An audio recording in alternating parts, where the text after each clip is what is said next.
Hello, everybody, and welcome back to another episode of that Respect to Combat podcast, episode 242. You probably noticed that my audio sounds a lot crisper today, and, well, you're going to find out why in just a few short moments as to why I wanted to make sure my audio sounded nice and crisp today.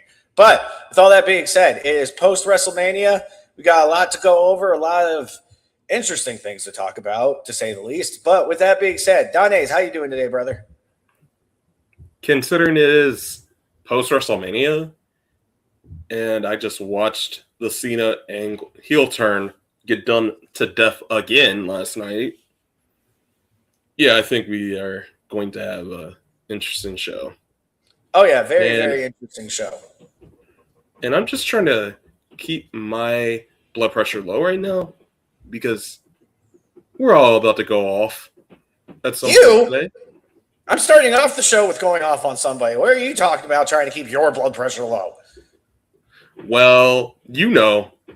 Yeah, I know. Where that's why I'm like, yeah. Yeah. Trico, how you doing today, brother? Man, let me tell you, last week was a pretty good weekend. Not only get to meet other content creators here for Respect to Combat collaboration on StreamYard, but also had to meet up with other collaborators on Discord who will also react to and review to WrestleMania. So that was a good week. But the April train is still going on because it's also Michael week, if you have not noticed. Yes, it is. Yes, it is. And also today with us, Monkey, how you doing today? What? Wait, hold on. Your mic is muted. I never remember to turn that shit the fuck off when you switch to me. Sorry. What's up? Not much. How you doing today, brother? I'm alright. Just all right? Yeah. Hanging in there. Life. I feel it. I definitely feel that. Now, we do have a real world title and you're just okay? I think that's like I mean, that's like the only thing that's going for me right now, yeah. I was going to say, I think that's like the only positive that came out of this weekend. Oh, yeah. Let's not talk about that. Yeah. Now we do have... Tell me off air. Now we do have a new co-host joining us today, and he will be starting to join us a bit more often. We would like to introduce you to Mr. Brendan Zalischuk. How are you doing today? I'm doing good, my friend. How's everyone doing? It's an honor to be here. I'm excited.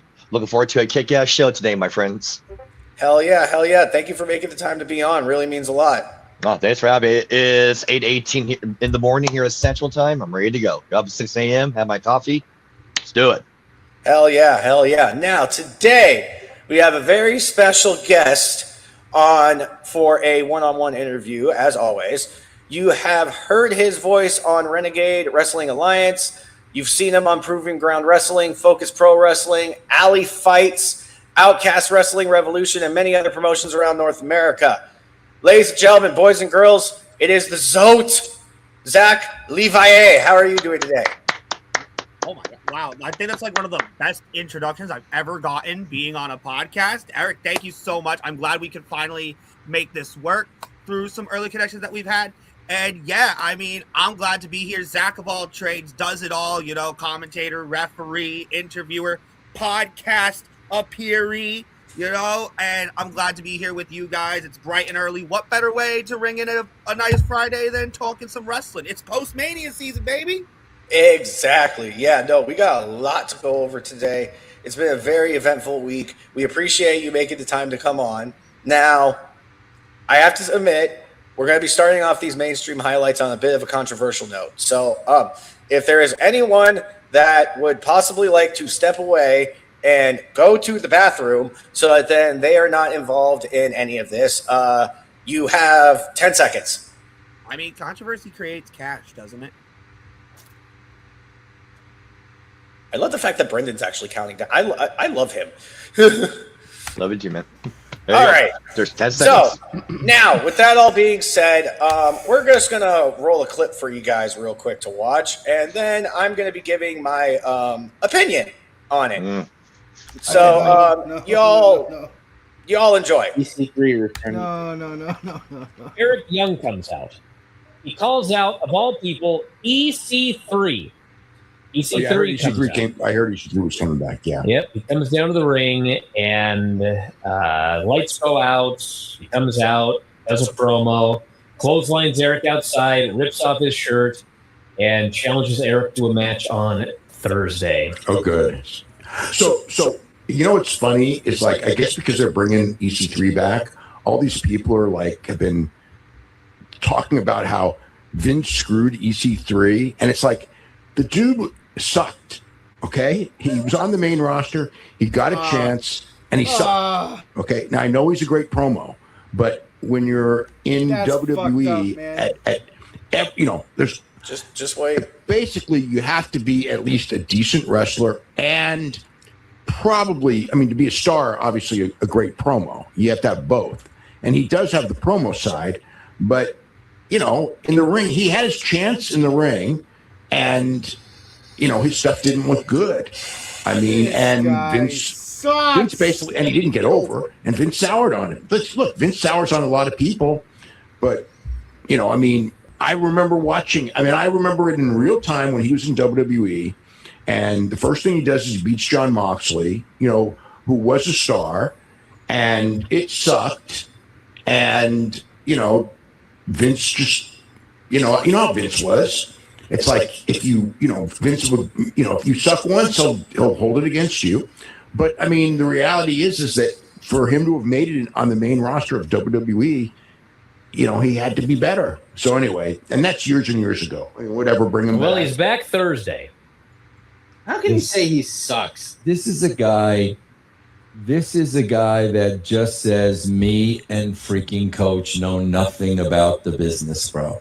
This is what happens, bro, when you've never been in the back and you've never worked for a company and you don't understand and see the politics on a daily basis. He's going to say EC3 sucks in the ring. Even if he wants to say that, bro, that's fine.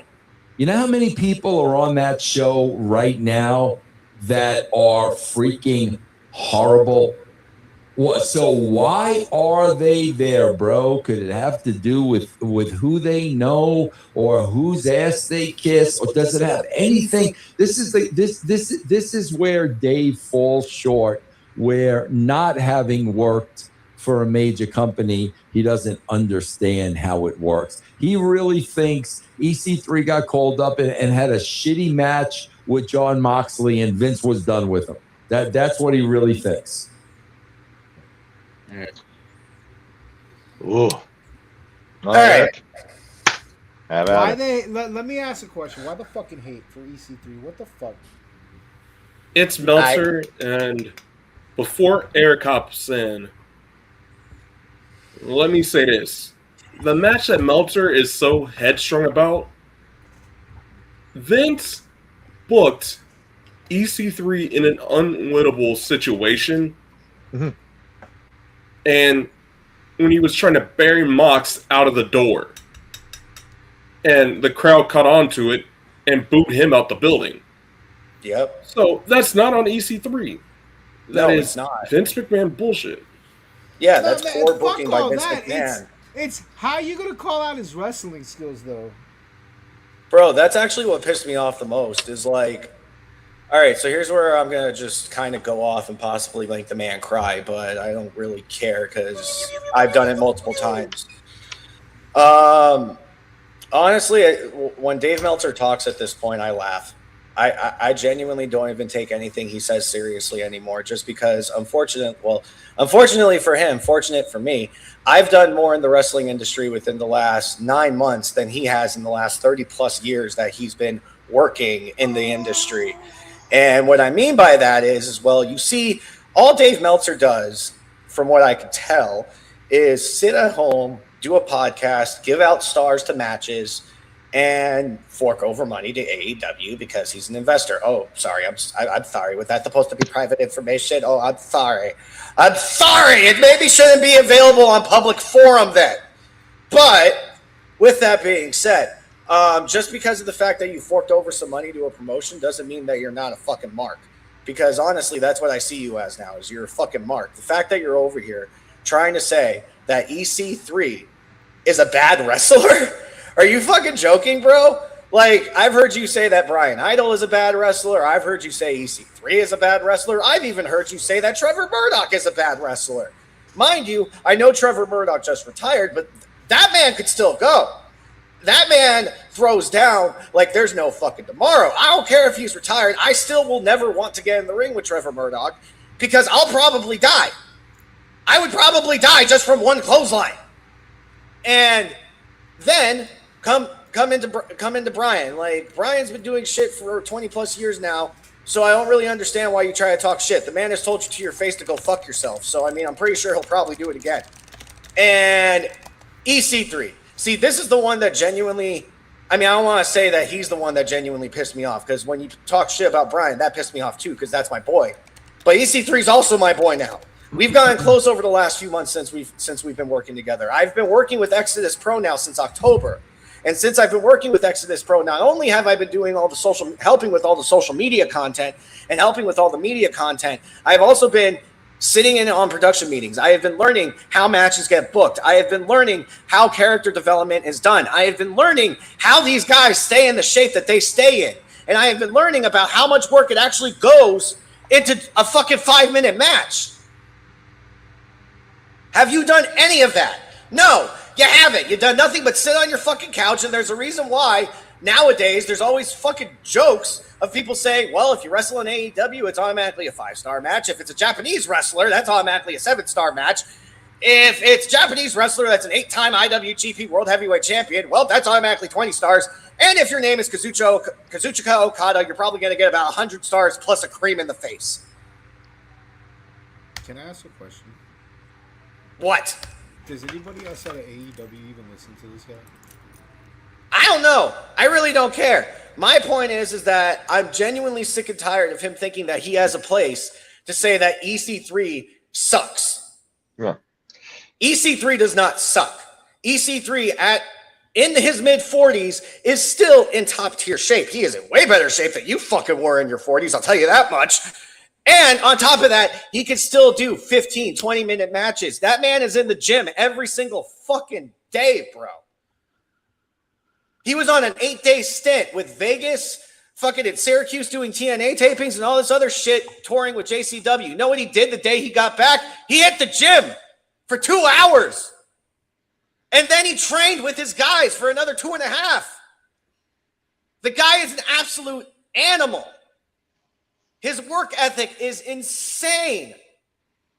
And you actually have the gall to sit here and say that he sucks as a wrestler. You know what? Let's not even talk about the wrestler right now. Let's talk about the trainer, EC3. How many people has he pushed out that have actually ended up turning into pretty big stars now? How many?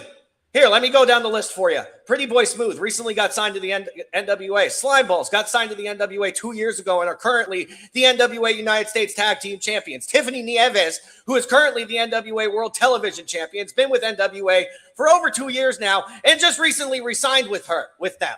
Would you like me to continue the list?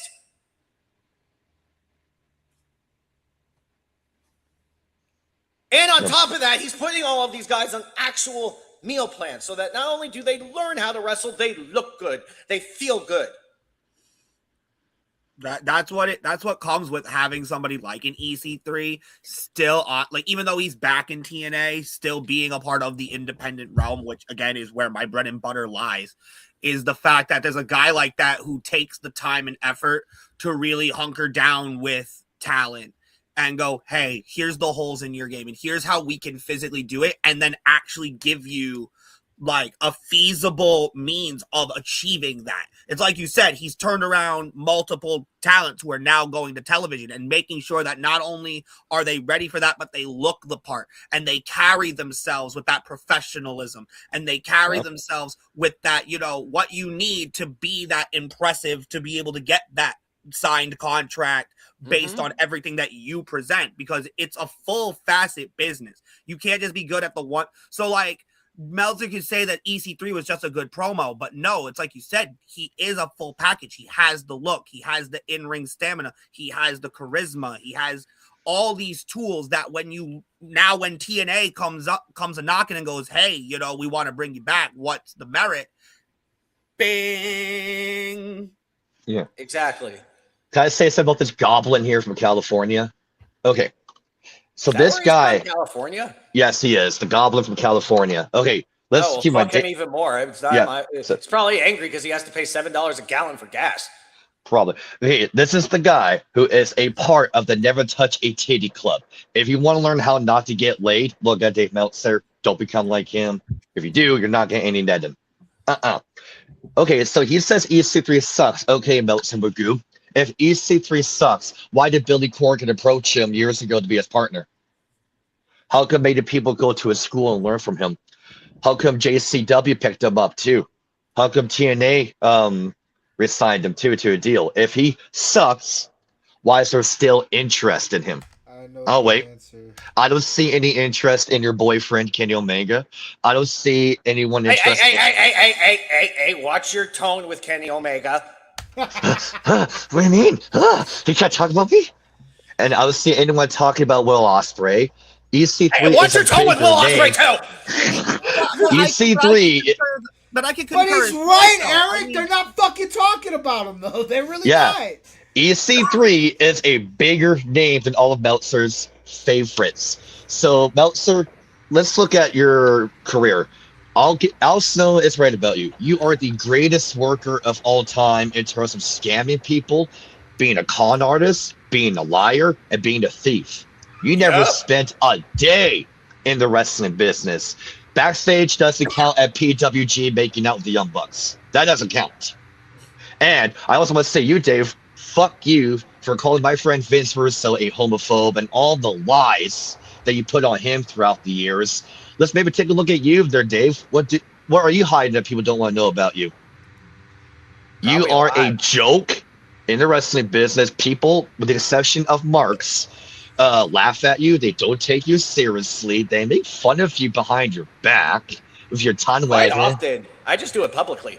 Yeah, and the only thing is you're now crashing out there, Dave, because your now former employee, Tony Khan, might be coming to the hatchet. And that is driving you insane. And keep dyeing your hair jet black. It looks fucking ridiculous as a 65-year-old man who's dyeing his hair black, thinks he looks cool. Sitting in your turtleneck sweater with your jizz stain on your microphone. Watch your Japanese wrestling and shut the fuck up. Shut the fuck up. Seriously. But no, all you're gonna do, you're gonna make yourself look like a goof, which then again, Dave, keep making yourself look like a goof. And your little Twitter beef with Conrad last night just shows what a clown you are. And you take wrestling that fucking seriously? How about your kid? How about your girl? We know it's a man, but that girl that's trying to get in your life still? Put the fucking jizz microphone down, spend time with your family, and stop taking this shit so seriously. You tell people on X, oh, you should read the report. Read the report. Why? Is it to scam people $15 a month for something that they can wipe their ass with? No. The real ones know that you're full of shit. You never spent a day in the business. You never stood side by side with Vince McMahon. And you're just butthurt because your buddy is talking to one of your enemies. And I'm gonna end my rant with the fuck Dave Meltzer on this beautiful Friday morning. Rant over for me. Wait, I got something funny there. Hold on. This is Dave Meltzer right here.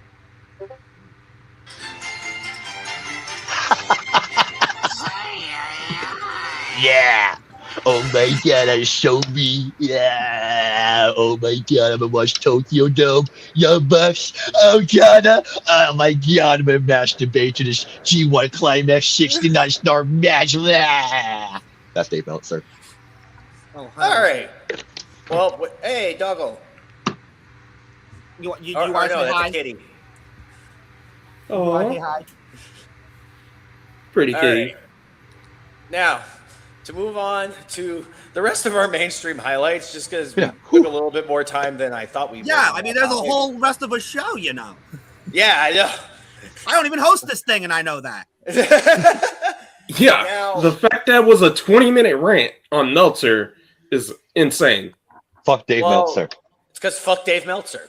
Oh, I mean, yeah, it's not that hard. I mean, we could hold the you for 20 minutes in the fuck and like it still suffice everything that was said. Exactly. Oh yeah.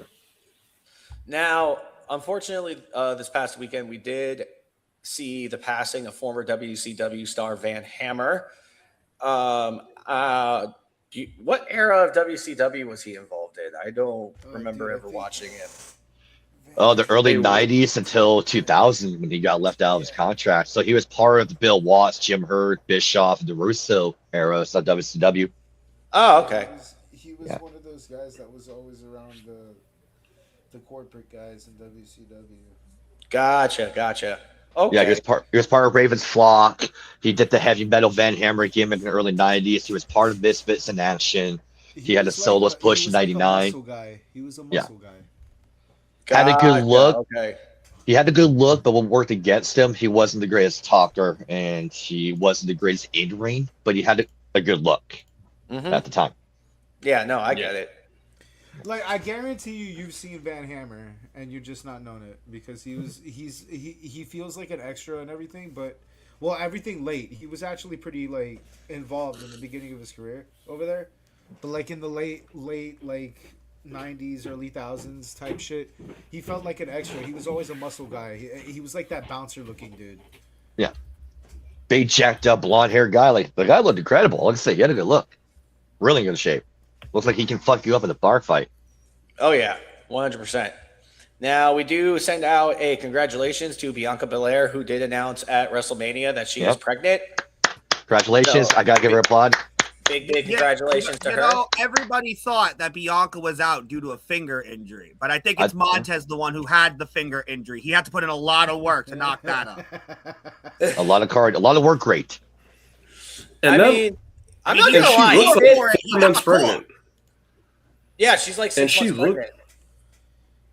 I thought it was 4. You're saying that's 6? Oh my gosh. Yeah, I read 6. Wow. And on top of all that, like Montez gained weight, cut down, and like came back to Raw shredded. Oh, you did? Good for him. Yeah, like the Street Profits returned. Yeah, the Street Profits returned on the Monday Night Raw after WrestleMania to back up Seth Rollins. And then the one thing that probably was the most exciting of the entire weekend with WrestleMania, Paige officially made her return to the WWE. And she has, I believe she confirmed this, that she has signed like at least a 2-year contract with them. She did. That was the only way we were going to ever root for something with a Bella in it. That's true. Oh my That's true. gosh. And Paige has now said this is her last wrestling contract as an in-ring competitor. She has now publicly say that. This is her last one. And my concern is her neck, because she had to retire for a while because of a neck injury, and then she came back for a little bit in AEW. So I'm just wondering, as a fan, how is her neck? I was reading on that. So I read as the terms for first off, Nick Khan was the one that did all this. Nick Khan was like basically the one that orchestrated the entire thing. And there was 2 things that Paige had to be okay with, or like that there were prerequisites for Paige coming to the WWE. I forget what one of them was, but I know one of them was she had to be fully 100% cleared on the neck. It had to be in perfect condition. It couldn't be. And sobriety. Yeah, was the other sobriety. one. You're right. She had to take a drug test, and she had to be completely she had to be able to pass that. Paige was able to nail both. She was brought in with I think it was Nikki Bella. Brie. With Brie, because Nikki She was got brought the in with injury. Brie. I'm talking about for the checkup. I think Nikki was with her. Yeah. Oh, the backstage. Okay, gotcha. Yeah. Yeah, because they were in Birmingham around the same time. And when Nikki got the confirmation that she had a break, a tear, and a sprained ankle. So, yeah, she's done and had to get the surgery. She was in Birmingham the same time Paige was to get her clearance. So they just worked out then. Revised, even though they had Asuka and Kairi on standby in case stuff went sideways with Paige.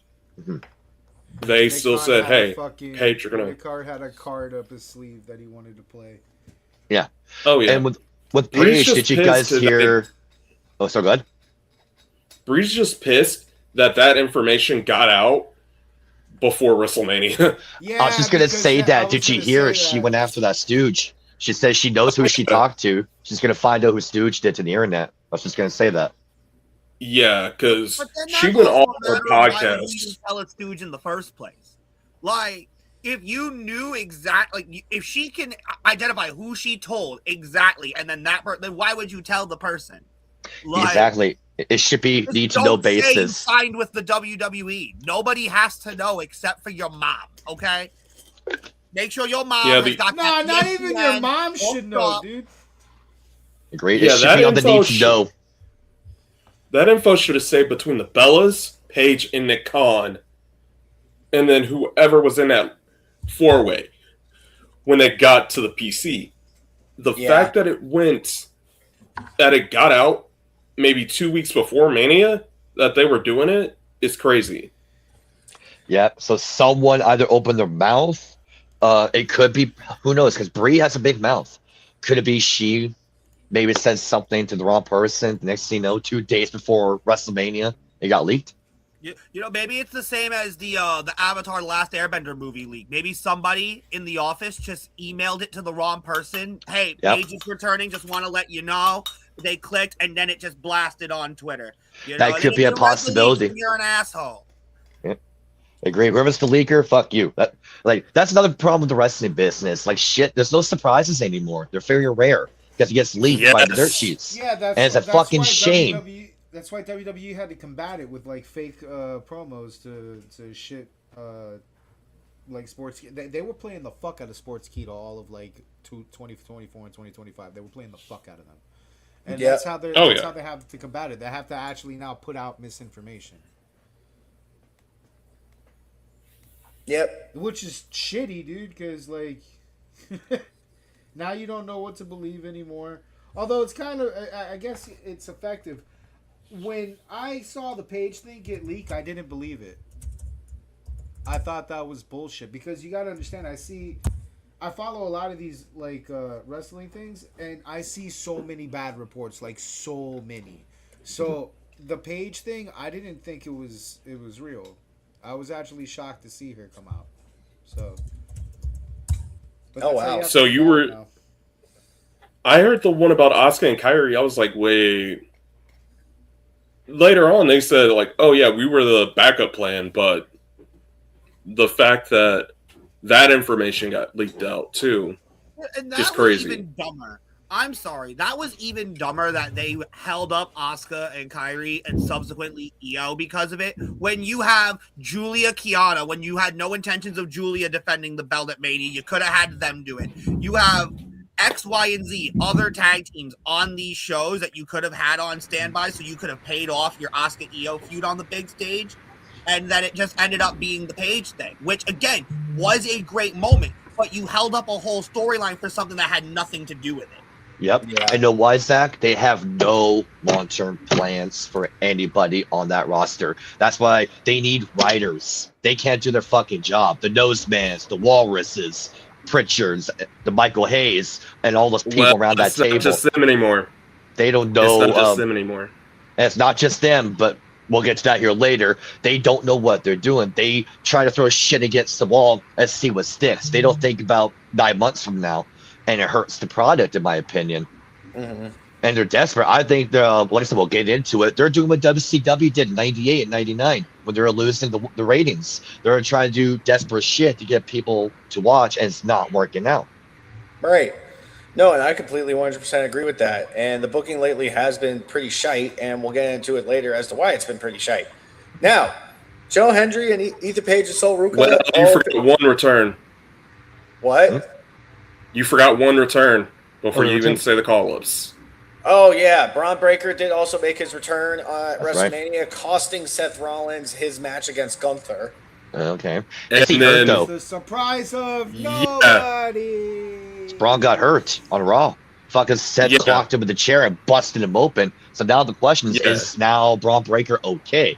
Because, again, if it's not okay, That's another wrestler Seth Rollins recklessly injured on his resume. Yeah, it is. I don't like Seth Rollins. Legit, he had the back of his head split open off of, I guess, the lip of, and he was only the first, and I hate to say it like this, he was only the first wrestler this week to effortlessly have a head injury, and I'm like, the hell? Yeah, because Saruka got hurt. Whoever okayed that fucking table spot, fuck you. Shame on you. It is a blessing that Saruka did not get hurt. Yeah, she got busted open and had to get stitches. Yeah. But lucky it was not a concussion or nothing's major seriously. But whoever okayed that dangerous, reckless spot for no reason, just for the pop, you should be out of the wrestling business. That was reckless. That was dangerous. It didn't need to happen. Thank God she's okay. But again, why do that? Yeah, that's two people back to back. I mean, I can see that being, oh, well, look at when Gargano and Ciampa freaking dived off the fucking whatevers and all this stuff. So if we have this feud, we've built it this far. Make it mean something. It be this plunge. But again, it comes down to the semantics of it, the schematics, the actual executing of it. And that's where, again, the risk sometimes isn't worth the reward, like you were saying. You know what I mean? But I can see where they're, because again, look at half the stuff that the other show does. You know what I mean? They pull dumb shit like this out of their ass all the time. Yeah, and it's not worth it. Right. It doesn't benefit anything. It doesn't get it any more steam than it already was going to be. Yeah, like Al Snow says, make it mean something. If you're just going to do it and get kicked out 1 or 2, don't do it because you're just exposing the business at that point. Yeah, the fact that Darby just won the title 2 weeks ago and he's already having 2 world title defenses back-to-back weeks is a joke. That's not good because... That's not good because he's running out of opponents. How they're going to sell tickets for the next pay-per-view? They need to build up the next contender. If they're just going to do... I could have swore he was the TNT champion. Sorry, Zach, on this side. No, he's world champion right now. And you could have fooled me. I thought he was the TNT champion again. Oh, gotcha. Yeah, he beat MJF for the world title on a Dynamite, and then had his first title defense against Tommaso Ciampa randomly. And now he's got Brody King next week randomly. And on top of that, they're building, most likely MJF getting the TNT title, becoming a Triple Crown winner against Kevin Knight. I think that match is next week. I got to look at it again. Why not build that for a pay-per-view, like I said? That's even random, too. Yeah, you're bumping MJ. You're basically demoting MJF. Yeah. Again, what's the point? I'm in the middle of the Darby Allin title change. One hand, I don't care about it. On one hand, I think they could have done it better. But I don't like the fact they're demoting MJF. If he had to be run off TV, fine. But if he's not being run off TV, why demote him to a mid-card title when he should be going after Darby Allin? But then what do we know? It's Meltzer's wrestling organization. I don't know why it came at the cost of MJF in the way that it did, but I am very, very excited for Darby Allin being the champion. There's merit for it. But it's another one of those things where, I look at someone like a Damian Priest and an R-Truth. I feel like this is 2 years too late in a certain sense. I mean, maybe not that long for Darby, but I feel like he had his prime for this moment. And then they just decided to do something else that was just longevity going on instead of just pivoting and giving it to the guy in the moment that it made sense to give it to him. Mm-hmm. And do it in a way that, Zalis Buck was saying, do it in a bigger way. Do it in a way that meant more than just, MJF has this big thing at a pay-per-view and then 4 days later loses it in 40 seconds. Yeah, either build it up and get a good rating or build it up for a pay-per-view to sell tickets and get a good pay-per-view buys. This is where Tony Khan, I'm going to try to be careful here because he might be a potential ally for SJCW there. Great guy, but in my opinion, he's a terrible boss and a terrible booker. I think that also stems back to what we were saying earlier about WWE, where it's because he's his own one-man run show, essentially. Yeah. You need other brains. You need other people, because especially when you have 2 TV shows plus your Ring of Honor that is half baked in its own right. Yeah. Oh my gosh. But God rest ROH's soul. But there's such great talent across the board that deserve the time and the thought process to actually give them tangibles instead of just, oh, here's a match here, here's something I can do with you here, here's something I can do with you here, and just keep going down the line because that's all your brain can, hold up with. And before we get too far into this, let's continue with where we were and hop right back into, since we were talking about Soul, her, Ethan Page, and Joe Hendry all got called up, and apparently there's more speculated call-ups happening tonight. Oh, yes, that's on SmackDown. I'm scared for today, though. Today may be the scariest day of the year because as much as all these call-ups are happening, how long is it? Black Friday. It could be during this podcast that we're going to name 18 names that just got fired, and then they'll bury it on SmackDown. Let me tell you something. Let me tell you something. I got a question. So because I guess I missed Raw. Hendry got called up? Yeah. Hendry got called up and he's going to be on Raw. Yeah, he's doing a Rock concert on Raw. That's what they're advertising him for. Yes. Let me tell you something. There's going to be some call-ups and there's going to be some superstar shakeups. Like, in case you didn't know, Jacob Fatu is officially now on Raw when he challenged Roman Reigns for the world title at Backlash. Which was obvious. Yeah. So, but Jacob Fatu for reportedly Ray is, no offense to Ray, but I don't know how I feel about that one. Wait, you did not trade for Rey Mysterio. Get out of here. Blue brand been done dirty. That's what I'm saying. Like, SmackDown needs the help. Like, when Rhea won the women's title on SmackDown, they needed that. Like, don't get me wrong, they do, but they also need to break up some freaking tag teams to fill out that women's division. Yeah, they do. I agree. Yeah. Now, over on NXT, wait, actually, I skipped something. Brian Idol has become the new #1 contender for the NWA World Heavyweight Championship. When that title match will be has yet to be decided, but I am assuming that it will be happening at the Crockett Cup. If it does, congratulations to Mr. Brian Idol, and best of luck on your next title opportunity. Yeah. Over on NXT, we did see Lexis King become the new WWE Speed Champion. As well, Lizzie Rain will be making her NXT in-ring debut next week. Now, fun fact about Izzy Rain, did you know that she is the niece of late Iron Maiden drummer Clive Burr? Really? Yeah. Yeah. Oh, hell of a drummer, RIP. Did not know that. Yeah, she's actually the niece. She's actually the niece, and it makes so much sense because her character is 80s heavy metal. Nice. Oh, yeah.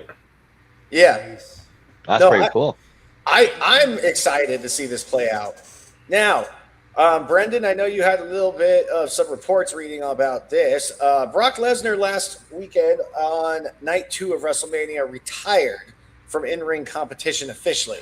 Now, according to some reports, that was not the plan. That was apparently a shoot. Yeah, no, that was spontaneous. Yeah. Paul Heyman confirmed that. Okay. So I'm in the minority, and I might be proven wrong, but I'm in the minority to think it's a work. And I'm going to explain why. SummerSlam is in his hometown in Minneapolis, Minnesota in August. They need him to sell those 2 nights out. So if he's legit done, what are they going to do? And part of me, another reason why I think it's a work is Brock showing emotion, which doesn't make sense for Brock's character. I think it's a setup. I think it's something is going to happen where he's going to come back and attack someone, whether that's Obafemi or is it Gunther or is it anyone on the roster. As Paul Heyman himself, or the Walrus as we call him, said after WrestleMania, I see another 15 years done of dominance of Brock Lesnar. Hinting that no, he's not done. But what Eric said at the same time, if it's not a work, I find it funny that Brock basically shoved it up Triple H's ass. That's a fuck you to them. So if it is true, Brock, you had a great career. Thank you for all the memories he gave us wrestling fans and UFC fans that watched you when you're in the UFC. Enjoy your life on the farm, your wife and kids, and Godspeed, brother. And if you're coming back, it'll be honored to watch your last match and go out with a bang. Again, Godspeed, brother, and may we, on RTSC's behalf, wish you the best in your future endeavors.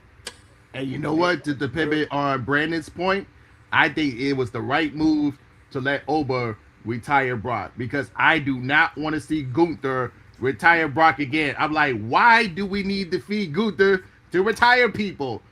Like, that's what, you know what? I am scared. That's why I feel like they're going to do it, because even though I felt like this is Brock's last WrestleMania, I do feel that, but my mind is that, oh, no, we're not done. You are not going out your own terms. They'd be like, no, you are not going out your own terms. You're going to have Gunther have his moment, be the career killer that he is, and you're going to let him tap you out like a bitch like we did Cena. The reason I think that it is a shoot is very literally everything that Brandon and Trico just said. Because it is completely up Brock's alley, 100% up Brock's alley, to absolutely not go out as planned. And he's not. If I promise you, if Brock would have it his way, it would not be going out to a sleeper hold to Gunther. So he probably did control his destiny in some regard, but also the reason I think it's a shoot is because I've seen Paul Heyman a lot, and he's a really good actor. That shit was not an act. That was not a planned thing, bro. So whatever. Plus, like you guys said, Brock Lesnar doesn't cry, but when you're retiring, bro, that's probably the only time you're allowed to cry as a male. So he probably used that. And what's the freaking favor? I feel like they're gonna pick. That's why I'm like, Brock in Minneapolis. That's what they wanted. I don't know if that's still going down. I don't think that's. Or Gunther is going to go Brock out of retirement. I think we're gonna find out in the backstage half of this that someone told Brock his future end in Minneapolis, and he said, fuck that, looked at Obafemi and said, now that's believable. Yeah, and Brock doesn't need WWE. They need Brock. Brock has fuck you. Gosh. Yeah, we all 6 of us here can admit Brock Lesnar has what Shaggy of ICP says. Brock has fuck you money, where he can say fuck you, I don't need the money. Brock doesn't need to keep going there. So like they both have fuck you money. Yeah, exactly. They both have fuck you money. So I guarantee you, to go off where Trika said there, I think that's what happened. I think someone stooched out to Brock, or Brock got word that they're gonna have him tap out to good there. And let's all be honest here, Brock is more of a Vince McMahon guy than a Triple H guy. Triple H and Brock are not really buddies. Triple H has made Brock do a lot of jobs for people. Well, Vince McMahon kind of protected him. So I have a feeling Brock doesn't trust Triple H, because look how Triple H booked Cena's last retirement run. It was shit. It was garbage. Well, and Brock probably seen that and didn't trust him. True. And Brock probably seen that. It's like, no, he's not doing that to me. So again, if this is a shoot, I find it funny Brock stuck it up his ass. It's being Triple H. I was like, no, you're not doing that to me. I was going to say, that's kind of more so what I've been reading, is that Triple H and Brock Lesnar have been having a lot of creative differences, and that Brock Lesnar was just very frustrated with it. So that's what led to him doing what he did on Sunday. And now I'm also reading that WWE is trying to go after him legally, because apparently this is a breach of contract. So I'm not exactly sure what all is happening. I'm just keeping a very close eye on it right now. That is interesting. Yeah. Then again, what is Brock's contract? To my understanding, before the Obafemi match, Paul said that, yes, SummerSlam was going to be his last one, and he had terminated his contract. Brock has creative control. He decides who he puts over and who when he goes over. Right. So, which now putting the puzzles together, it would make sense Brock did this on purpose to defend his, reputation. And if Brock is under contract, how long is he under contract for? And do you guys think, I'm going to pose a counter argument to you guys, do you guys see Brock fighting them in court to try to get out of his contract? I think he would. Yeah. But before we get too far into this, let's continue. And AJ revealed at the Hall of Fame that he is now a talent scout for them. Yeah. Which Good for him. He's going to do a great job at it. Good for him. Oh, great guy in that role. Man, scour the indies and find the best peoples, because if anybody has an eye, it's going to be an AJ Styles. I mean, it's going to suck when he sees how great of talent we have and then takes them all from us. But that is the idea at the end of the day. Yeah, Right. as a business, you want to increase your business. And legit, he put over Stephanie Vaquer's Spiral Tap and said it was better than his. So, but why are we about to get Dipset versus the Usos at SummerSlam, all because Jay showed up on Cameron's podcast? Oh, that's what they're doing? They're doing that podcast? Yeah, Cameron Why? had a response after Jay jumped him on his podcast, and Roman just said a bum rapper from the 90s on Raw. Okay. Now, apparently, Cameron's response was, I want Dipset versus the Usos. I'll tell you why they're tricky, because they're getting so much celebrities involved now, and that's a TKO thing. They're trying to get eyeballs. Yeah, they're I'm desperate actually for getting viewers. kind of sick of this shit.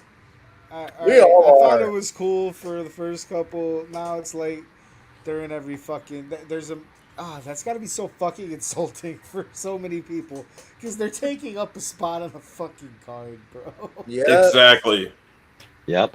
Legit. And I think it's because they're desperate for viewers. Asuka. But let me ask you a question though. Who the fuck's watching for that? Nobody. Exactly, Monkey. They're thinking, they being TKO and those old heads at the table. They're thinking this is gonna work. This is gonna increase their viewership. People are gonna go, who? I am watching. Click. Like they're not. Yeah. They're not gonna watch. If it's like a big name, like a Brad Pitt, like a big mainstream name, there might be some curiosity. If it's a big name.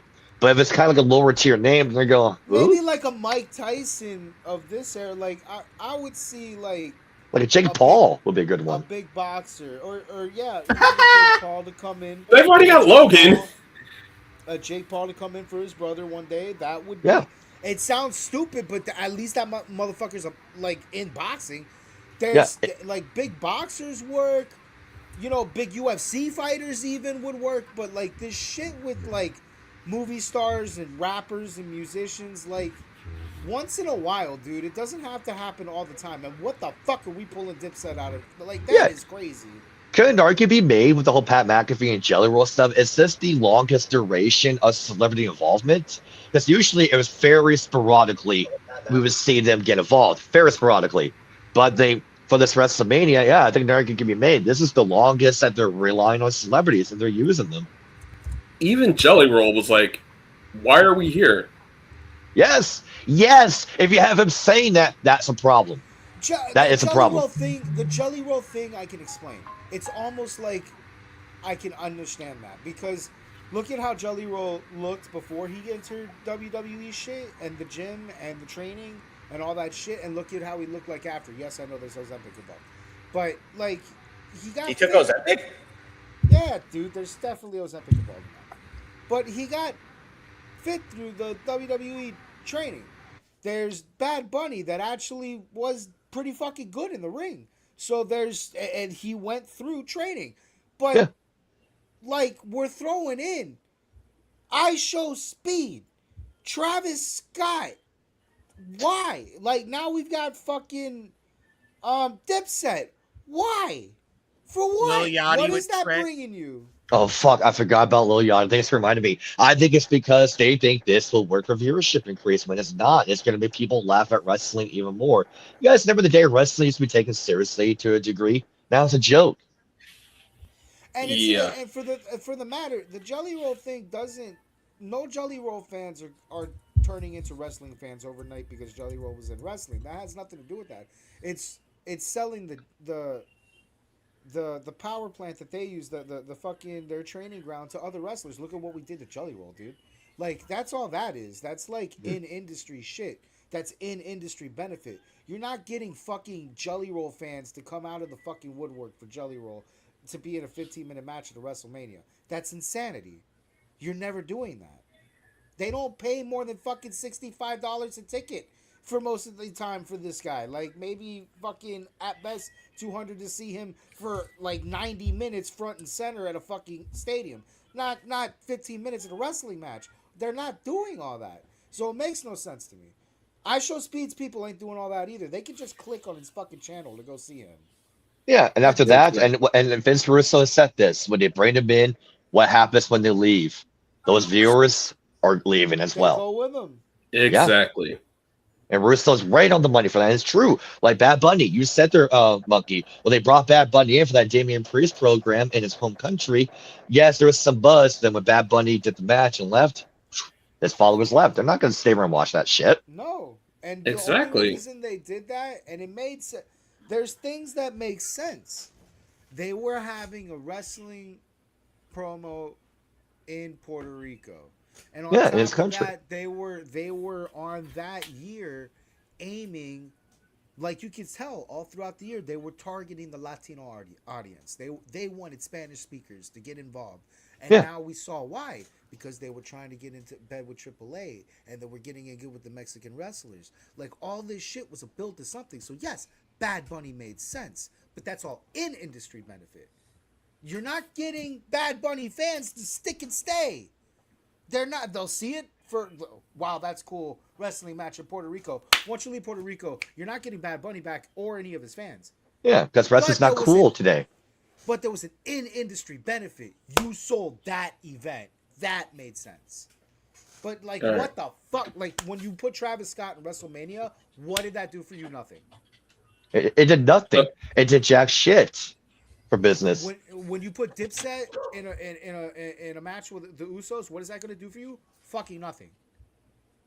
Like, there is no industry benefit to that. And before we get too far into this, because we're going to be talking about it anyway, a little bit more in depth with everything WrestleMania. Let's finish up the mainstream. Yeah, I'm just going to kind of run through the rest of these. Cameron versus the Bloodline. Tessa Blanchard got engaged. Whoop-de freaking do. Night of Champions 2026 has been confirmed for. It's not in July. It's in June. June. My bad. Oh, and they're going. They are. They're going to the great land of Saudi Arabia. Okay, this is probably the dumbest thing they have ever done in recent years. Okay, we talked about this on the shows I'm part of. They're confirming they're going to WrestleMania at Saudi Arabia. They're confirming it. I don't agree with it, but they better beef up fucking security. You know what was their original before going to Saudi Arabia? They said Nashville, Tennessee. Nashville, yes. But how I say, if it's safe and it's not like a war zone, okay, fine, go there. But if they're going in 2 months when the conflict is still happening, then why are they going there? That is retarded. If they're going, A, they're dumb as fuck, and B, I pray to God they have armed security with these people 24/7 because it's not safe to go there. And what makes them think this thing's going to be settled in 2 months? And another rumor saying, they might do it in March instead of April, and they wanted it to be one night. So basically what you're telling me is that I am, once again, not on American time. Or Canada. No, you're not. I have to wake up, at like 4 in the fucking morning to watch PLE? No, I ain't watching out. No, it'll start, I think, at like 1. Yeah, 1 for you guys and 11 p.m. for us Canadians. Eat actual shit, bro. I'm so tired of this. All right.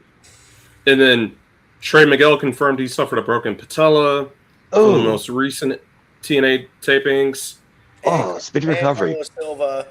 Carlos Silva / TNA reimbursed WrestleCon for pulling Leon Slater. Now, NXT Revenge Part 2 also happened this past week. In defeat was Tuesday the end for Blake Monroe, Joe Hendry, and Sol Ruca. Well, Joe Hendry and Sol Ruca, we already know it was the end for them because they've been called up. Now, Blake Monroe, I'm not entirely sure about, only because she's still got the whole shtick going on with Vanity Project basically being her cucks. And I'm not going to lie, that shit's kind of funny. I mean, cucks, simps, whatever you want to call them, they're all of it. Borrowing their mother's credit cards to buy her shit. So I genuinely think it actually is a funny storyline that's going on there. So I wouldn't mind Blake being in NXT for a couple more months doing that. Now, I also agree with Baron Corbin and Bully Ray. The spot with Zarya and Blake Monroe, or not Blake Monroe, with Sol Ruka and the table spot, that was stupid. That was fucking so ridiculous. Stupid. So dangerous. Yeah, that was very dangerous, and it was a very dumb idea. Now, yep. Topic the fact 3. she has staples in her head from that just tells you. And under concussion protocol after just getting called up. Yep. And whoever okayed that spot, like I said, should be fired. That was not safe and fucking stupid. You know she's coming up to the main roster. Oh, what we're going to do? We're going to push her back first off a balcony where she can't really protect herself. Oh, we got tables. Hey, there's a chance she can fucking hit her head. Oh, she can split her head. Whoever idea, bravo. Thank you for showing people that criticize who said they don't care about your wrestlers' safety. Like, that's just brilliant. Like, seriously, what the fuck were they thinking? That was just dumb. It was a dumb spot. Now. And now, we don't know, unless they go back to the Stephanie stuff, what Liv's going to do in the meantime while Soul's getting off concussion protocol from the idiocy. Was she on Raw, Silverca? I don't know. Like, did she actually make an appearance on Raw? Soul was on Raw this week. Okay, so they had to make an appearance on Raw, and then she goes back to fucking Florida to do that. Oh my god, I hate these fucking marks that run in the back. I do. Oh, and it wasn't just Soul. It was Zarya too, because Zarya speared her, and that's how they ended the match. So now you bring them both back from Raw to Florida just to do that spot, and you're like, why? It doesn't make sense. Yeah, please, someone explain to us six at fucking 9:12 in the morning Central, why did they do that? Like, why? What was the purpose of it? So I got an IG comment that says, as far as wrestler safety in Saudi Arabia territory, they buy more of our stuff than Poland. It's full of jobbers, so much botched moves and obvious choreography. It's that. Oh, okay. But yeah. Hi, guys. And it's dumb. This is live. Go ahead. Now, we have a list of champions here now after WrestleMania. Who do you all think will be the ones to dethrone them? Currently, as our women's U.S. champion, Julia. Who will dethrone Julia? Chelsea Green. When she comes back. I'm going to say Chelsea. Hell no. It's either I say fucking Jordan Grace being the one challenging for it, just give her a monster run with it, but clearly they just want to keep throwing her under the bus. Yeah. I thought Jordan got hurt because she got hurt at the main event tape. She just wrestled Tiffany Stratton right before Mania, and Tiffany beat her for the title shot. Oh, I didn't know, because I know last time I heard about Jordan, she got hurt at the main event tape and before WrestleMania. Yeah, then she came back. Like, okay, that's good. She's back from injury. Good for her. And then they plugged her into this. I think she did a match on main event recently, and then didn't get hurt on it. Okay, so that's good to know. Okay, my bad. I did not know that. Okay, so for women's US, I'm saying Chelsea Green. I say no because I don't know if they're gonna put a trigger, but they have her in the plans to win Money in the Bank. For Chelsea? Yeah. Okay. Yeah, I heard that too. About time. Great. Who's the next champion, Eric? Who we got? Next champions, the WWE Tag Team Champions, R-Truth and Damian Priest. Okay, this is where you guys can help because I don't watch a whole lot of modern WWE. What tag teams do they have besides the Usos? The safest bet is always just put the belts on the Motor City Machine Gun. These guys are toiling away doing nothing. Just give it to the real tag team of the world. Isn't it the Usos and Solos people? Oh, yeah, Solos people, yep. The Wyatts. No, it's not the Wyatts. You know what? I'm going to say Usos because if they're going to reform the bloodline in some capacity, I can see them doing the belts onto the Usos just for that reason, if they're reforming it. Wait, the Usos are Raw. You got to say the SmackDown tag teams. Y'all think it... Yeah, you guys are mixing this up. I'm talking about SmackDown. Yeah, that's what I was saying. Wait. Wyatt, They got Axiom, Alpha, Motor City. Yeah, the only one that was getting it right over here was Zach. Wait, they got two tag belts? Yes. Yeah. Oh, when? Oh shit! I did not know that came for SmackDown. Sorry about that, but MSC, the WrestleMania Wyatts, Motor. Yeah, so you're about to be ago. a full-time host on this show, and you don't I even think know it's, there's 2 tag team championships. Well, I hate modern WWE. I didn't know that. So for Okay. SmackDown, I'll say Wyatt 6 for SmackDown then. Well, It should be the Wyatt 6, but it's not Halloween time, dude. That's true. yeah, it's gonna be the Guns. It's gonna be the Guns, and they're gonna align with Johnny and Candice at Yes. some point. Ew. Yeah, because WWE has nothing for baby faces. They don't. Like they have nothing for anybody. I'm saying Wyatt 6. I'm sticking with it because that's the only team I know on SmackDown. Yeah. I think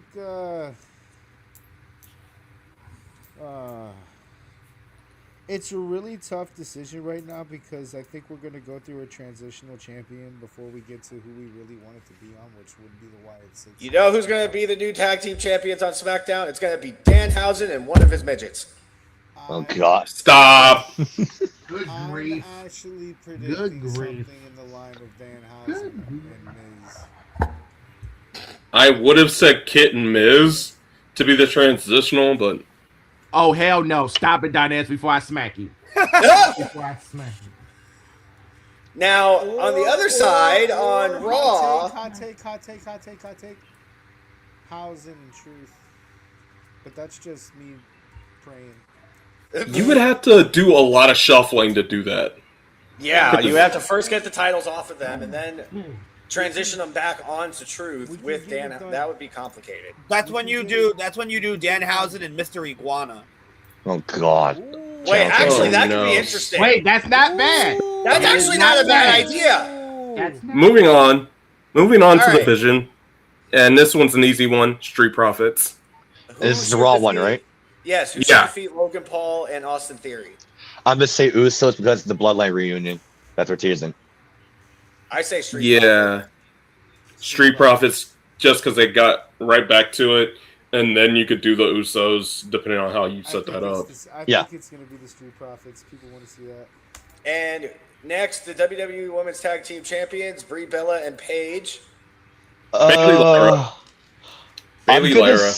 I'm gonna say. What the hell is their name? I'm having to bring a fart here. Here, skip me. I'm trying to remember their name. I'll come back. No worries. Anybody else? Bailey Lyra, but- because I feel like we just said, WWE can't make compelling baby faces, and I feel like with how they've been acting in their tag matches little bit more heelish, I feel like the turn is going to lead to them winning the belts. Charlotte. I remember now. Before I lose my train of thought, I have a feeling now because now Rhea is the SmackDown Women's Champion as of now. I got a feeling they're gonna have her and Io Sky be put back together.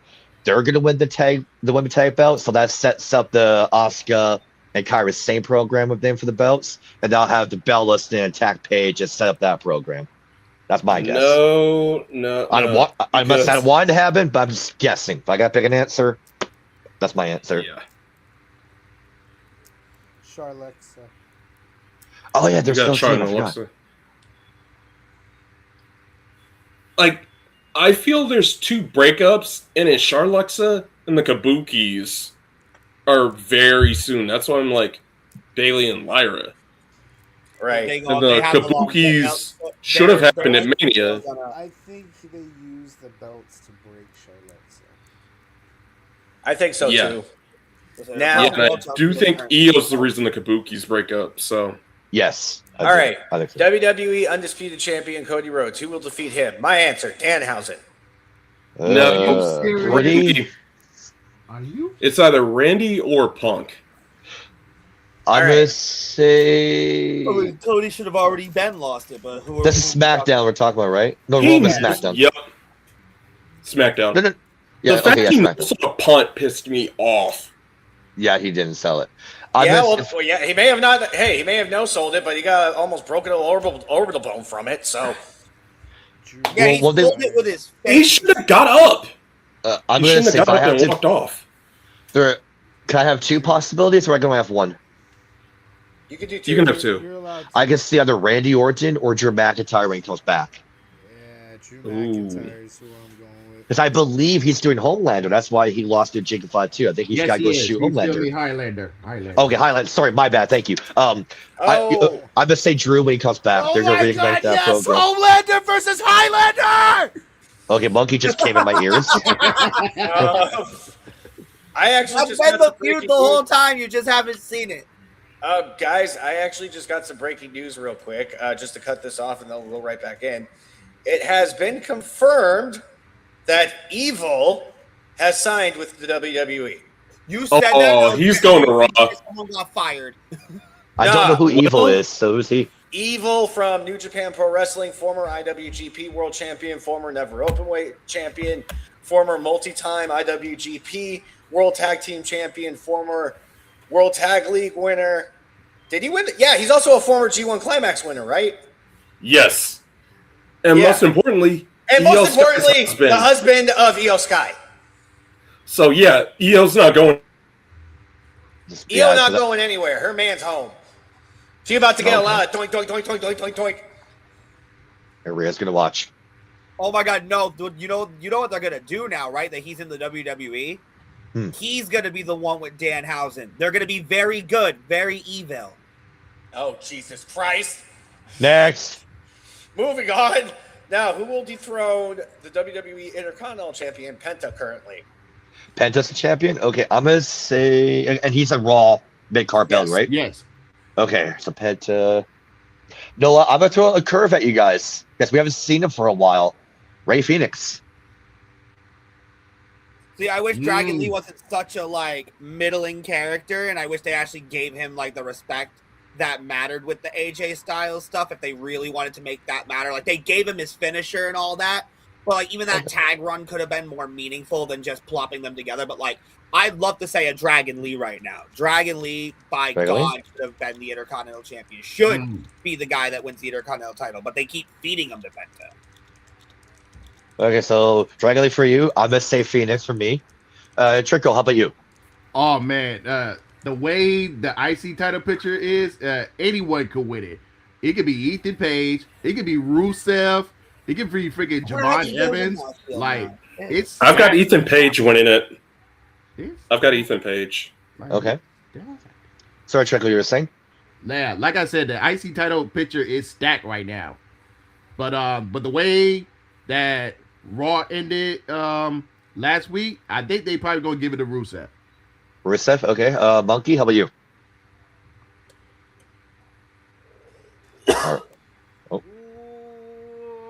I believe Rusev too. I do believe Rusev. And my answer, Danhausen.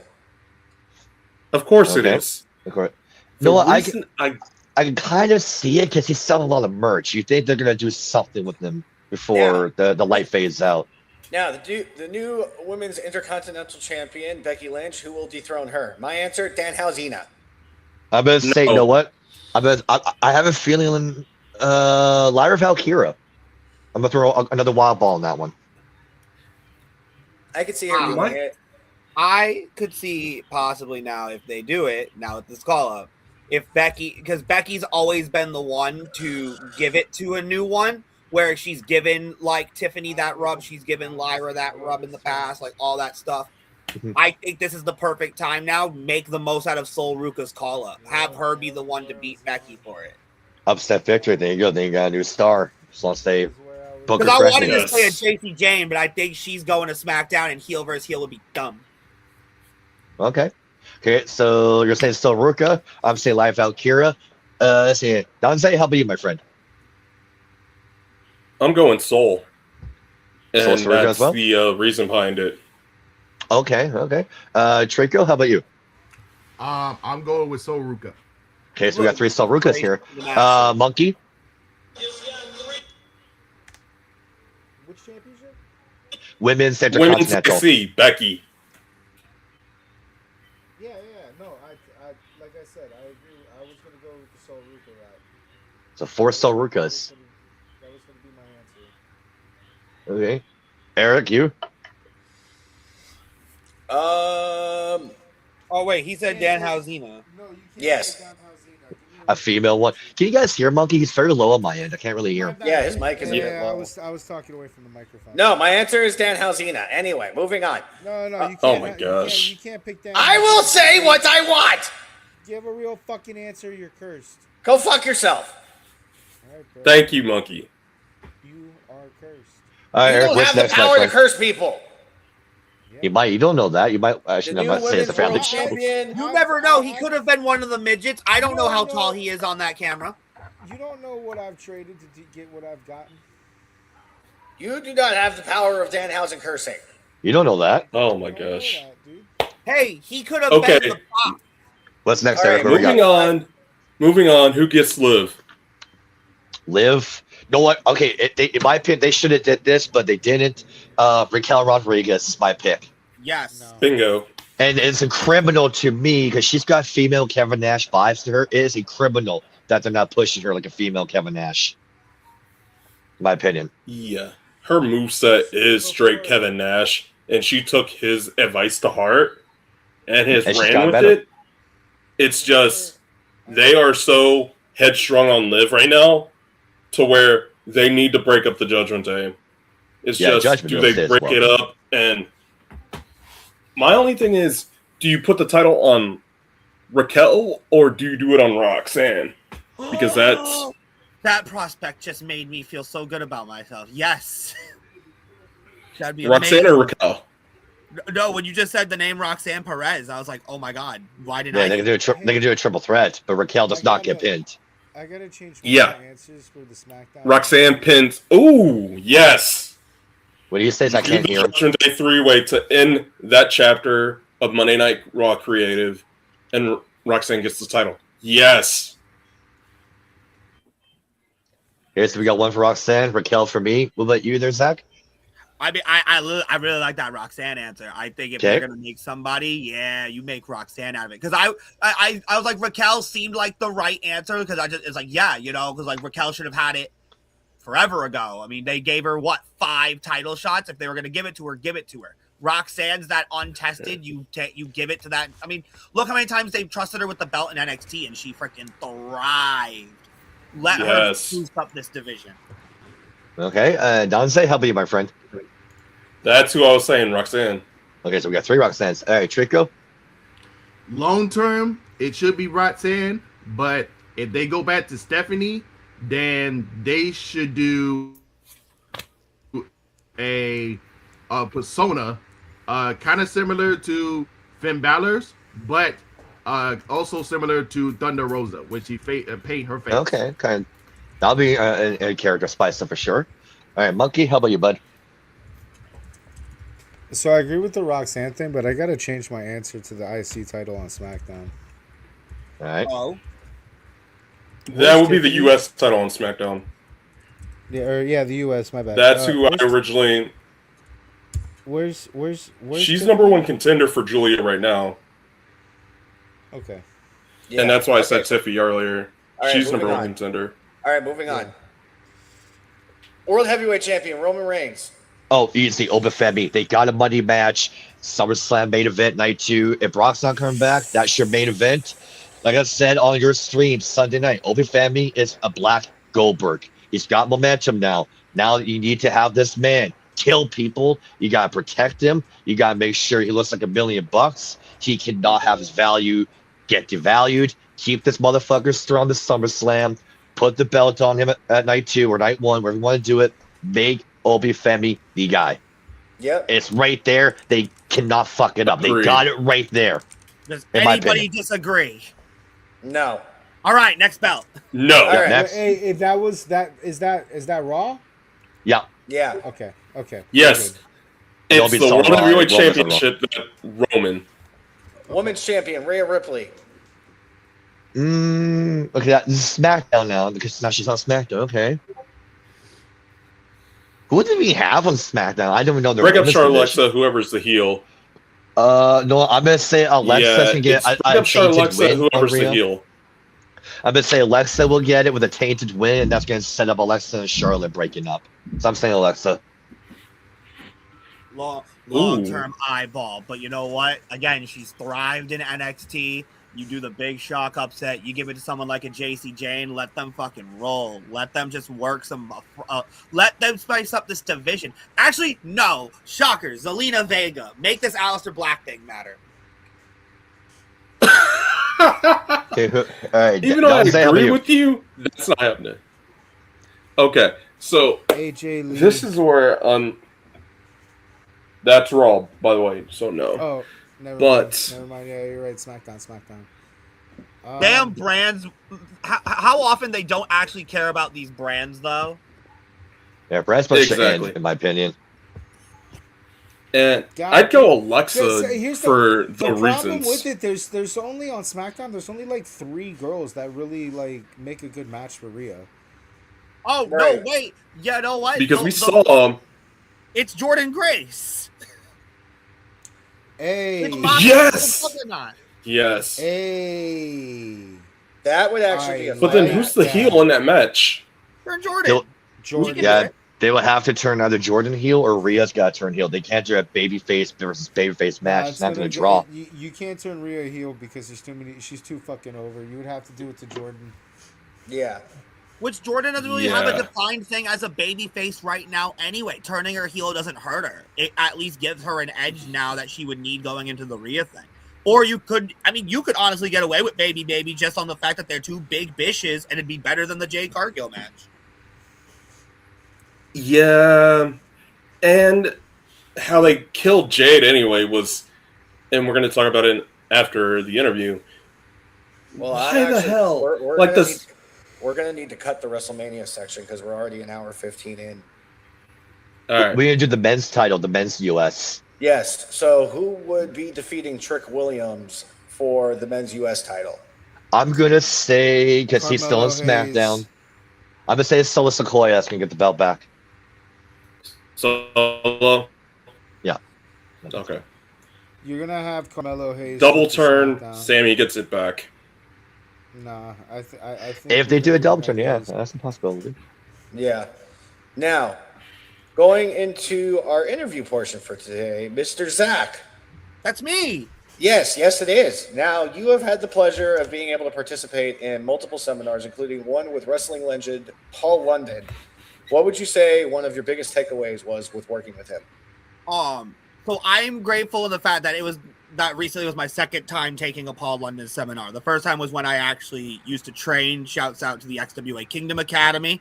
Once run by ROH is now the Kingdom. But this most recent time, and I actually got to connect with him afterwards about it, because obviously as a non-wrestler, I go to seminars more to soak in the knowledge. I go there to, just listen to these minds and then take that and be able to apply it to now what I do. And something I actually got to give him the appreciation is of something from that first seminar where everything you do should look and feel like it matters. It should never look like that there's nothing happening or that there was no reason behind what you did. And I got to joke with him where one of the spots he has you do is he has everybody stand in a line. There's a spot he hates where and you've seen it in a match 100 times. It's where the guy runs at you, you hit the back of his leg, he bumps, pin, 1, kick out, slap the other guy leg, pin. He's like, why did the guy bump? That's never a natural reaction to somebody getting slapped on the back of their leg.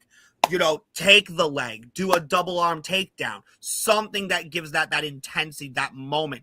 And so as a commentator, the point of that being is make everything matter. So even if the wrestlers don't make something matter, it's my job now to give that viewing audience that perception that there was something there. And if there was something there, then elevate that point, make it more important, make it where now, oh my gosh, now they're drawn into it to the point where now they have to see who wins and they have to see that continuation of the story. Every it's the littlest things that add up, and it's the littlest things that people really have to, take into consideration when they're going through booking their matches. Right. Wow. Love that. No, I love that. Genuinely, I do. Now, Zach, that got me a lot of respect for you, because the problem in today's wrestling, younger wrestlers, they don't like to take advice. They don't. The fact that you're listening, you're learning, you're absorbing it, and think, okay, I'm gonna do this. Okay, that makes sense. So you become a better, performer, whether it's in the ring or on the mic. Mad respect to you, man. I love that. Oh, thank you. Hell yeah. Hell yeah. Now, what would you say the most interesting role has been so far that you've worked at a show? So like in terms of just physical like jobs, I guess you could say, I think the most interesting is when I have to do multiple of them on the same show, because like obviously, like I've said, like I commentate, I referee, I backstage interview, and sometimes there's a show where that is my specific duty. But then I have a show like this past weekend at RWA, and I'm not only commentator, but I'm backstage interviewer. I had a show for this promotion, NCW, where I was a commentator and a referee. I literally would jump off of commentary and go in and then referee a match or something. Though, like on a show day where I have to, okay, here I am now at the table calling this, and now I got to run to the back and corroborate with talent to get this promo done that they need to do, so that again we can continue to push content and we can continue to elevate what we're doing, because again every part of a show matters. I think that's the most interesting part of it for me. Like, I mean, because again, like I love everything that I do in an individual capacity. Like when I commentate, like that's my bread and butter. I got thrusted into refereeing, but even then, I love having, like, again, like being able to see how the machine works even more, and having the trust that the talent have, where it's like, he's reliable. We can depend on him to ensure that we can get where we need to go. Right. That's what the roles matter to me more, is what I'm giving to them and how I can make what they're doing, again, be as smooth and seamless as possible. Do you have like a favorite between the two roles that you like, or are they equal? Yeah, or even, I'm definitely a commentator at heart. Okay. It's what I've always wanted to do, and I'm very grateful to Derek Simonetti and the Proving Ground, where I got my start, for allowing me to be what I am today, because I've always, since I was a kid, if I could get paid to talk, it'd be printing money, and I would enjoy every second of it. And now getting to do it with professional wrestling and work with so many talented people, whether I know them or world renowned, that I've dipped my toes into, it's something I wouldn't trade for the world. Hell yeah, man. But again, as the Zach of all trades, I'll do just about anything except I'm not a wrestler. Well, I actually was just about to ask, seeing as that, you commentate, you ring announce, you do backstage interviews, you ref. Have you ever given a thought about maybe hopping in the ring and taking a spot or two? So I am of the belief, never say never. I mean, I just watched a cameraman get into a multi-month feud because he eliminated a guy from a Royal Rumble match. So, I mean, if somebody decides to step over my line of authority, one day, maybe I got to drop him like I did ZPB at Cabba Wrestle with a good old-fashioned stunner. Or, maybe I piss off the wrong person and someone comes for me. And if I go for a ride, then it sucks to be me that day. But I mean I will never not take something into consideration. I've transparently, I've always told talent, listen, if there's anything you want to do, like, because like I said, I have trained in the past. I still, keep myself as active as I can. Again, not an in-ring performer, but I am still, keeping up the cardios to be a good referee, and, being able to bump in case something happens, so, if someone wants to cross the line, we'll throw down. It just won't be a Tokyo Star freaking right. Make sure y'all cash that, motherfuckers. Fuck with this guy. You're gonna pay the Zach price. Hey, I've learned from some credible people. I may be able to tie you up. Hell yeah. Now, what would you say some of your goals are for the remainder of 2026? My goals for 2026, I'm not somebody who sets like hard goals, because I feel like if you ever shoot too far, then you're kind of like, you're more self-conscious than you should be, and therefore like it's gonna jinx you. Like, don't think you're so good that you can get this now. So I'm always very broad in the sense of, I just want to I want to hit new promotions. I want to hit new states. I mean, I'm hitting Tennessee in the summer as part of the SCI tournament with Action Wrestling. Shouts out Matt Griffin and all the guys out there. But, I've debuted for a couple new places out here. I always want to do more. The talent spread that I get to work with. I always want to be working with the freshest up and comers. I always want to be working with the most relevant of name. Though you did mention in your last question one of the jobs that I do that I have not done yet that I really would like to. I'd love to ring announce a show. I'd love to take out to my mama, who's a great ring announcer, and show producer in her own right. Oh yeah. Oh, your mom does that stuff. That's cool. And as a talker, I'd love maybe somebody to see somebody who needs a mouthpiece. I think being a man, I would love to maybe throw my name in that hat.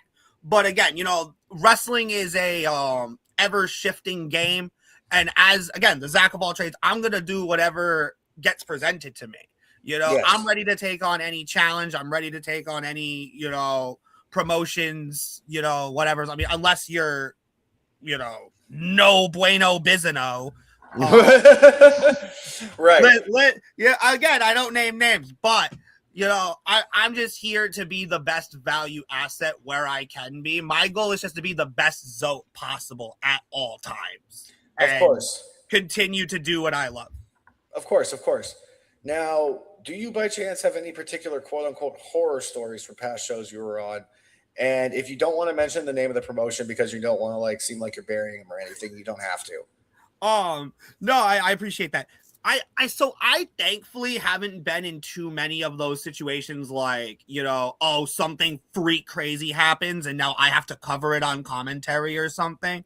I guess I had a fan run in on a match that I was reffing once and I didn't even realize it until because I was in the middle of a thing. The guy runs in and then I think one of the stage hands get him before he can actually stand up. He slid in and it was right at my feet, but I never saw him. So thankfully nothing happened. And then everybody else, cause it was a tag gauntlet thing. So they're all seeing it while the two guys that I'm focusing on are doing their crud. And they're like, what the fuck? And then I'm like, dude, there was a guy. What are you talking about?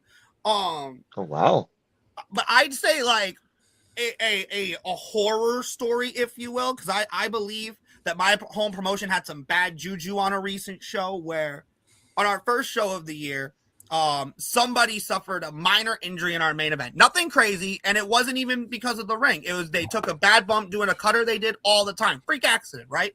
Mm-hmm. So my promoter, Mr. Simon Eddy himself of the Proving Ground, decides, let's rent out somebody else's ring. Let's just, it'll lessen my stress, all that. Okay, cool. Makes sense. Until the show starts. First match gets turned into a street fight. Guy whips a chair at somebody. It ricocheted off the girl's hair, smacked him in the face, cracked him, gushing, nasty. They go to the finish. Second match of the night, immediately after that. Within the opening minute of the match, they're doing an international. Guy, Vern Vicalo, hits a Russian leg sweep, pops his shoulder out. He's now going in the process of getting surgery. I hope him the speediest of recoveries. He's going to be out for a little while. And then in the third match, literal following match after that, guy, it's, big man versus little man. The little man thinking, tree is, chop him down. Chop block, guys lands on his hand, broke his finger, out for 2 months. So we had 3 consecutive injuries on one show based on the fact that we switched the ring because of one injury. I don't know about you, but I think that's some juju. Oh no, that's 100%. That's that you pissed off the ring. Yeah, you were cursed. Dan Allison cursed the ring.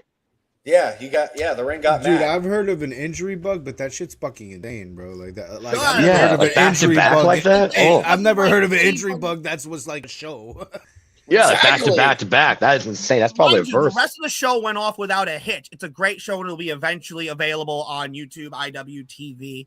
But it was one of those things like thankfully, it wasn't anything that was anybody's fault. Nobody did anything unsafely. Nobody, the chair thing, but even then, the guy who got binked with the chair got the best of it. He's still going. He's still fine. That was just a minor inconvenience for him, but that it wasn't because anybody did anything wrong. Again, these were all just freak accidents that happened subsequently. Like, it just goes to show that no matter what you do in there, everything is a risk. And that's why you have to condition yourself and keep yourself in that best condition. Oh, yeah. No, 100%. I completely agree. Now, our final question for this interview. It's Saturday. You just got done working Focus Pro.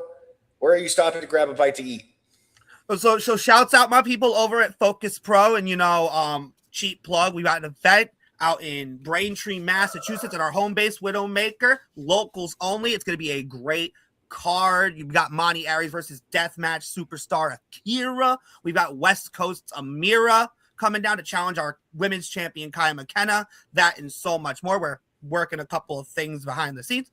But unfortunately for me, by the time a Focus Pro show is over, as somebody who's there all day, who set up the ring, then commentates on average 7 to 9 matches, and then has to break down the ring, most things aren't open. So it's, a gas station stop real quick, on the way home or something like that. I mean, Applebee's used to always be like the go-to thing after a show, but during our Sunday events where we do the Great American Beer Hall, where we'll be back on May 3rd, another cheap plug. I'll get back to that later, though, I'm sure. Out in Boston, it's a tradition for Focus Pro, especially for our big shows there, that we'll take a trip up to the Kowloon, some of the roster members, as well as production and all that. It's one of those like big, eloquent Chinese ass places. Many of wrestlers will stop there, like when they're touring the Northeast. It's a staple stop if you're in Boston. Great freaking place. And yeah, I mean, if anywhere you're going to stop, that's like a great Focus Pro tradition. Hell yeah. Hell yeah. Word up. Now to run down our final topic for today, the Indieverse, just a few topics going on here today. The MWA has officially announced that they will be moving to Comet TV as of next Friday. I personally am very excited about this. I think this will be very good for the NWA. Seeing as that now this will be their first time back on broadcast television in over 30 years. As well, being on this channel now allows them to be viewed by international audiences, which is something that we have been wanting to do for quite some time. So that's fantastic. Really, yeah.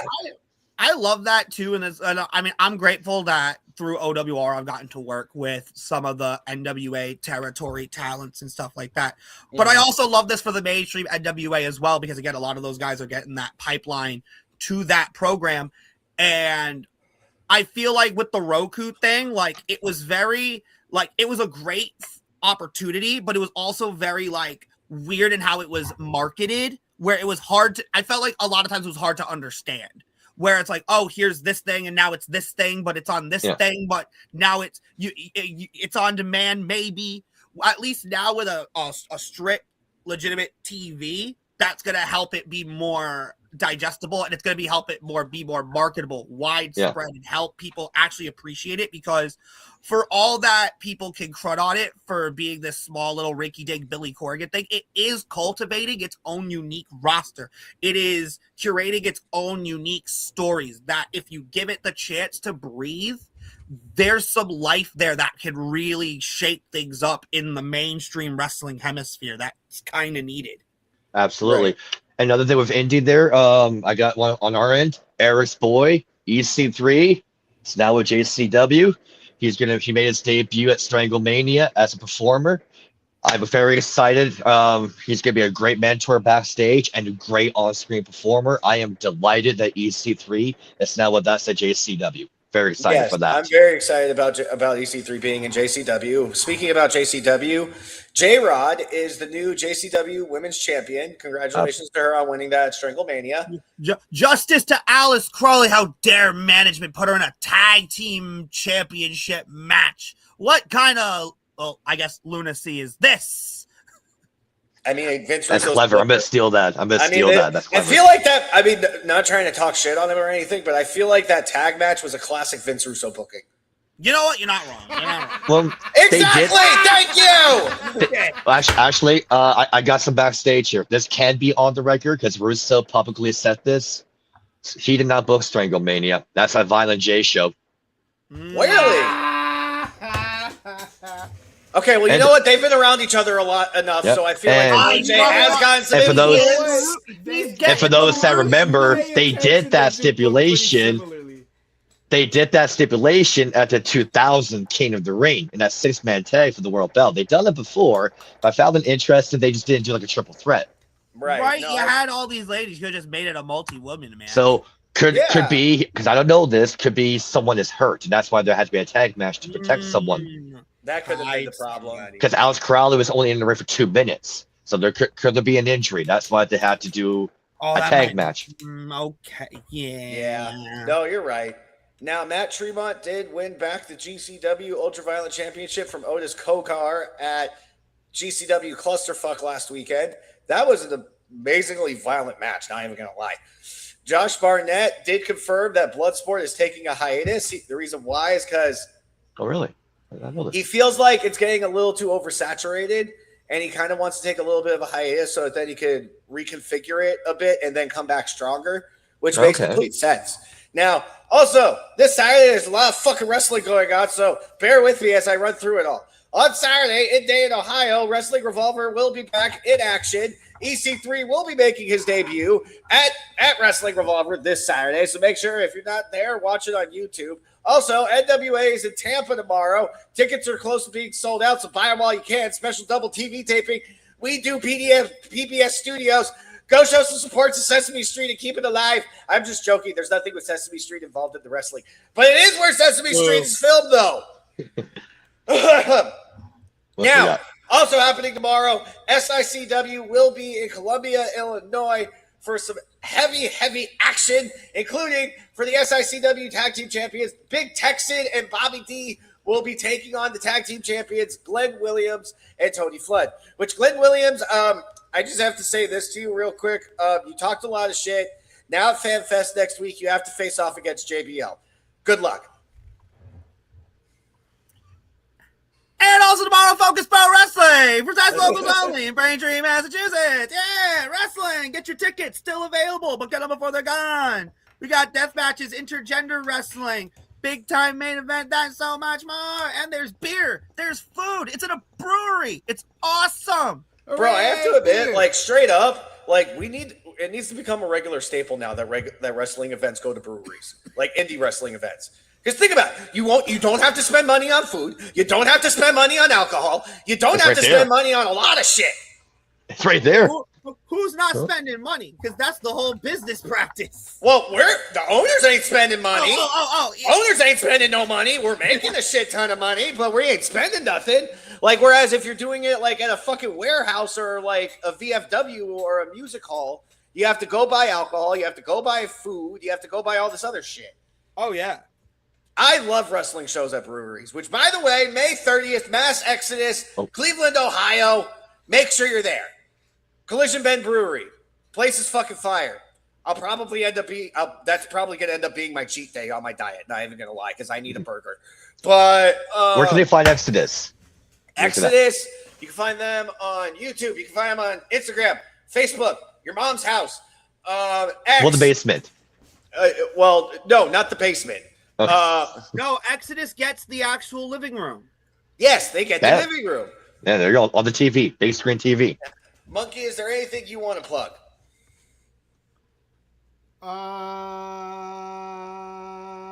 UWO, Monday and Friday. Trico, is there anything you want to plug? Other than that, I'm excited to see where WWE goes after this. They need a major shakeup after some. There was SmackDown definitely needs a shakeup after boring shows. So I hope they live up to that. I can't wait to see what Double or Nothing comes up. And yeah, this summer is going to be very interesting. It's going to be hot. It's going to be hot. It's going to be very hot. Anything you would like to plug, Brendan? Yeah, guys, you can find me at patreon.com/Russo TWC. Me and Jeff Lane, the Frontline, get together once a month to recastrate the dirt sheet marks.